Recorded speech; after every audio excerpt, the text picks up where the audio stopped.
suis un moineau, moineau des villes. Un petit moineau un peu fragile.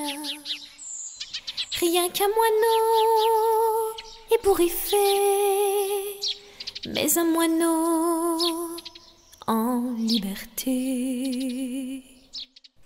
Je sais, je peux pas voler très loin, et puis j'ai peur dans le brouillard. Alors je vais où vont les trains, posés sur les voies de départ. Les voyageurs un peu surpris de voir un moineau qui s'égare, un moineau qui pépille et crie. Je suis peut-être pour eux un oiseau rare. Je suis un moineau, moineau des villes. Un petit moineau, un peu fragile, rien qu'un moineau ébouriffé, mais un moineau en liberté. Parfois sur le bord d'une fenêtre, je vais voir vivre les humains. Ils font des gestes et je dis que peut-être ils vont bien me tendre leurs mains. Mais quand sur la table ils se jettent, moi j'attends d'eux un petit grain. S'ils claquent leur volet sur ma tête, je bats des ailes et je vais plus loin. Je suis un moineau, moineau des villes. Un petit moineau, un peu fragile. Juste un moineau, moineau de trottoir, un petit moineau un peu bizarre. Des fois je rêve à cet arbre à pain où je voudrais un jour me poser, profiter du vol des cousins que je vois chaque saison passer. En attendant je prépare mes ailes, même si je sais que c'est pas demain que je pourrais, comme une hirondelle, voler jusqu'au sol africain. Je suis un moineau, moineau des villes. Un petit moineau, un peu fragile. Rien qu'un moineau ébouriffé, mais un moineau en liberté.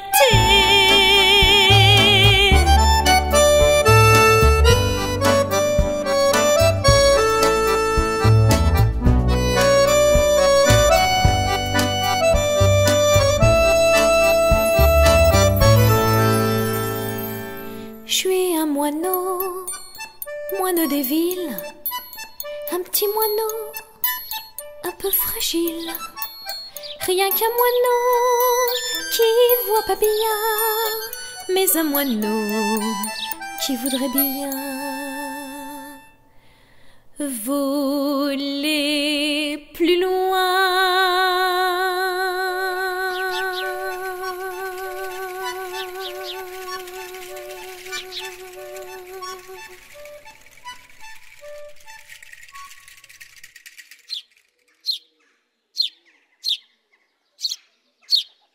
Je pense que vous connaissez le pierrot. C'est bien sûr le moineau domestique. Ce petit passereau est tellement lié à notre histoire qu'il a imprégné toute notre culture. Il est devenu une référence parmi les oiseaux. Arrivé à la suite des hordes barbares, le moineau a conquis le vaste monde en liant sa destinée à celle des humains. Tirant profit des restes souvent abondants de nos sociétés, il est capable de s'adapter à n'importe quelle situation, pourvu qu'il trouve gîte et couvert. L'assimilation entre piaf et oiseau est récente, mais elle a eu des antécédents célèbres. Il y a bien longtemps déjà, alors que notre bon moineau répondait au doux nom de passereau, du latin passer égale moineau, son patronyme désignait toutes sortes de petits oiseaux. Aujourd'hui encore, dans plusieurs régions françaises, Le passereau désigne en langage populaire à la fois le moineau, mais aussi tout ce qui lui ressemble de près ou de loin. À senteur-mouchet, fauvette à tête noire, troglodyte mignon.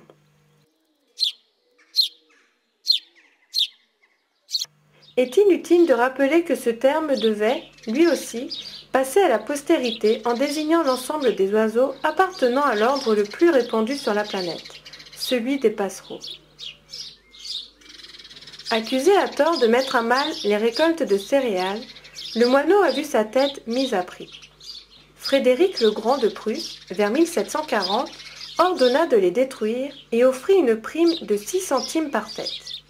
Le résultat ne se fit pas attendre. Jardins et arbres fruitiers furent envahis par les chenilles et les insectes.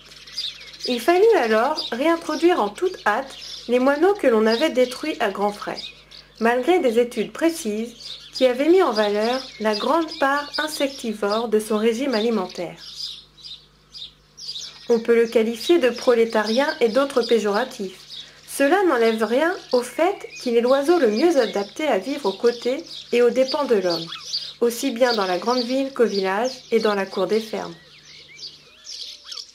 Si commun qu'on le regarde à peine, hardi et prudent, il s'introduit partout où il trouve quelques miettes à picorer. Et cela ne date pas d'hier. Depuis quand le moineau domestique est-il le compagnon de l'homme ? Chacun sait reconnaître le mâle à sa belle bavette noire, à sa calotte grise, bordée de roux et de noir, à ses joues presque blanches. En automne, les larges bordures pâles des plumes masquent les ornements de la tête et de la poitrine. La femelle et les jeunes, plus petits, sont vêtus de brun et de gris. Ses allures, nous les connaissons.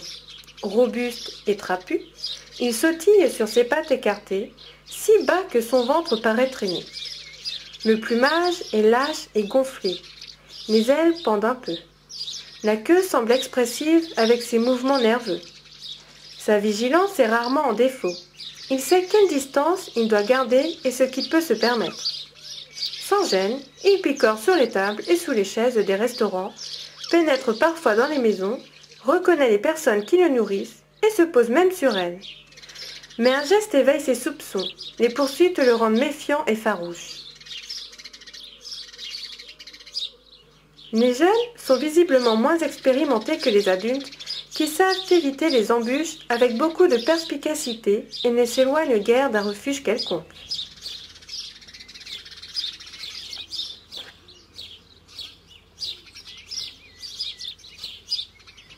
Le moineau est avant tout un oiseau percheur, bien qu'il se nourrisse volontiers à terre.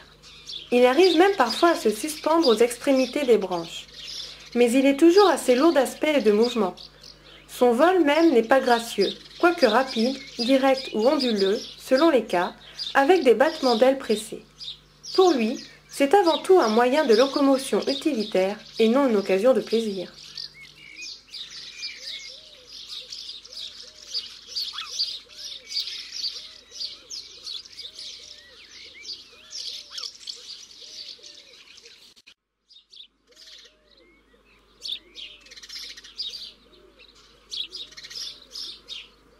Il aime se baigner dans une flaque, s'ébrouer à grandes éclaboussures.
À d'autres moments, il prend un bain de poussière en grattant la terre et agitant les ailes.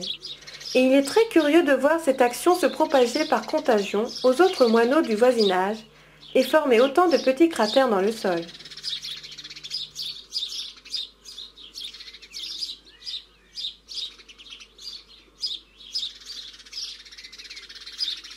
Tout en restant indépendant, le pierrot est très sociable, rarement seul, presque toujours en contact visuel ou vocal avec ses congénères, avec lesquels il vit en colonie.